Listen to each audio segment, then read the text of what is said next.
ফ্রিতে আপনাদের কিছু টিপস দিই যেগুলো আপনাদের এবং আপনার বাচ্চাদের অনেক কাজে লাগবে। হ্যালো এভরিওয়ান, আসসালামু আলাইকুম। অ্যাকচুয়ালি আমি বাচ্চাদের সাথে যেটা করি সেটাই আপনাদের সাথে শেয়ার করছি। সেটা হচ্ছে ফার্স্ট অফ অল, বাচ্চারা যখন ছোট থেকে বড় হয় তখন তারা যে বড় হচ্ছে এই পরিবর্তনটা শিখান। যেমন বাচ্চাদের ছোট থেকে আমরা হাত দিয়ে খাওয়ানোর চেষ্টা করব। মানে আমরা যখন একটা বাচ্চা 2 থেকে 3 বছর বয়স হবে তখন আমরা না খাইয়ে দিয়ে তাদের সামনে ভাতটা দিতে হবে, এবং আমরা যে খাবারগুলো খাচ্ছি ওই খাবারগুলো তাদের খাওয়ানো ট্রাই করতে হবে। কারণ বাচ্চাদেরকে এক্সট্রা করে আপনি খাবেন ডাল ভাত, তাকে দেবেন ডিম ভাজি করে, মাংস দিয়ে, এগুলোর থেকে প্রথমত বিরত থাকুন। কারণ বাচ্চা শিখুক, ফ্যামিলির সাথে সবাই মিলে একই খাবার খেতে হয়। দ্বিতীয়ত কথা, যে বাচ্চাদের এক্সট্রা করে রান্না করে খাওয়ানোর কোনো যুক্তি নাই। এখন আপনারা বলবেন যে এত কিছু করাই তো ছেলে মেয়ের জন্য, তাহলে কেন তাদের এত টেক কেয়ার করবো না? আরে ভাই, অবশ্যই করবেন না কেন? তবে প্রতিনিয়ত না, ঠিক আছে? প্রতিনিয়ত আপনি এক রকমের খাবার খাবেন, তাদের আর এক খাবারের অভ্যস্ত করবেন। অনেকেই আছে আমার বাচ্চা মাংস ছাড়া ভাত খায় না, অনেকে আছে আমার বাচ্চা ঝাল খায় না, এই জন্য তার আলাদা করে রান্না করে খাওয়াই। এগুলো আমাদের ফ্যামিলিতে বাবা মাদের কারণে হয়। কারণ বাচ্চারা নিজেরা কিছু শেখে না, আমরা যেটা শেখাই তারা সেটাই শেখে। তাই আপনারা চিন্তা ভাবনা করবেন যে আমি যেভাবে চলবো আমার বাচ্চাকেও ঠিক সেইভাবে চলানোর ট্রাই করব। কারণ বাবা মার সবসময় সিদ্ধান্ত থাকে কিন্তু অটুট, ঠিক আছে?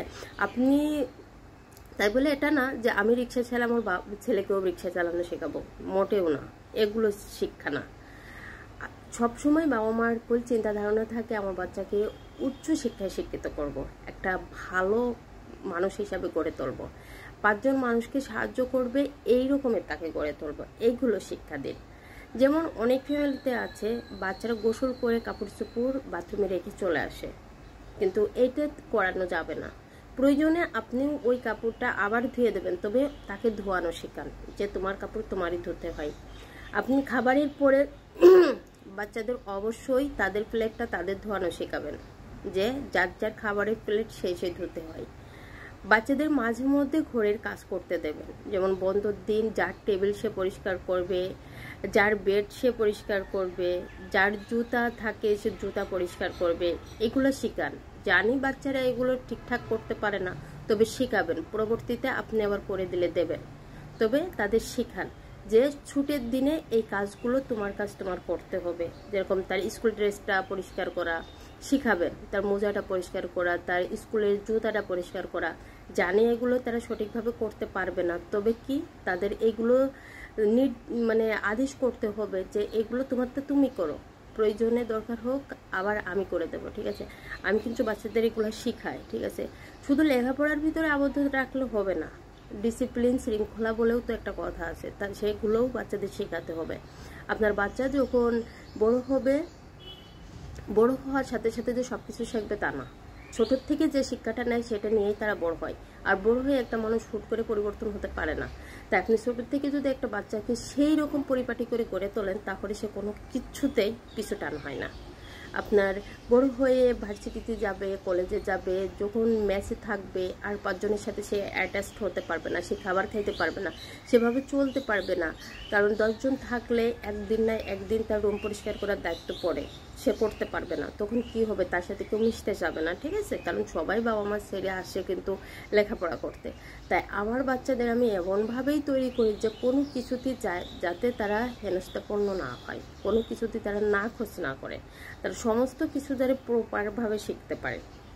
তা আমি যেটা করি সেটাই আপনাদের সাথে শেয়ার করলাম। কারণ আলালের ঘরের দোলালি সব ছেলে মেয়ে, ঠিক আছে? বাবা মা সবাইকে ভালো বাসা দিয়ে বড় করে, ছোট থেকে বড় হয় বাবা মার আদর স্নেহ ভালোবাসার সাথে। কিন্তু শুধু আদর স্নেহ দিয়ে বড় করলে হবে না, তো তাদের নিয়ম নীতি শৃঙ্খলাবোধ অনেক কিছু শেখাতে হবে।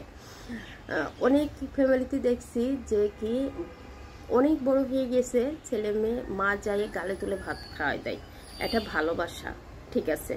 হ্যাঁ, আম্মু আমার ছেলে মেয়েকে খাওয়াইয়ে দেবো, তবে এটা না যে আমি কন্টিনিউয়াসলি এই একই কাজ করব, আমার ছেলে মেয়ে অলসতাপূর্ণ কাজ করবো, অসম্ভব। আমার ছেলে মেয়েকে এটাই বুঝতে দিতে হবে যে এই জিনিসটা এটা না, আমরা সবাই মিলে একসাথে এক জায়গায় বসে খাচ্ছি, এটাই ভালো। যে তুমি শুয়ে আছো, টিভি দেখছো, মোবাইল টিপছো, আমি তোমাকে খাওয়াইয়ে দিই, বাহ, এটা কোনো কিছুর ভিতরে পড়ে না। কিন্তু এই জন্য বলি ছোট থেকে পরিবর্তনটা একদম ছোট বাচ্চারা যেটা হয়েই তো একটা মানুষ একটা জিনিস শেখে না, তাই না? যখন 1 বছর বয়স হয় তখন থেকে তার বয়স অনুযায়ী এক একটা জিনিস শেখানো উচিত, ঠিক আছে? 1 বছর বয়সে, ছোট থেকে 1 বছর পর্যন্ত মানুষ সুজি খায়, দুধ খায়। এখন 1 বছরের পরের থেকে তাকে একটু ভাত সবজি খাওয়ানো শেখাতে হবে, এ হলো বাচ্চাদের কাজ। 2-2.5 বছর বয়স থেকে তাকে বিভিন্ন রকমের কালার শেখাতে হবে। তারপরে 3-4 বছর যখন হবে তাদের একটু বই খাতার সাথে পরিচিত হতে হবে, একটু খেলাধুলার সাথে পরিচিত হতে হবে।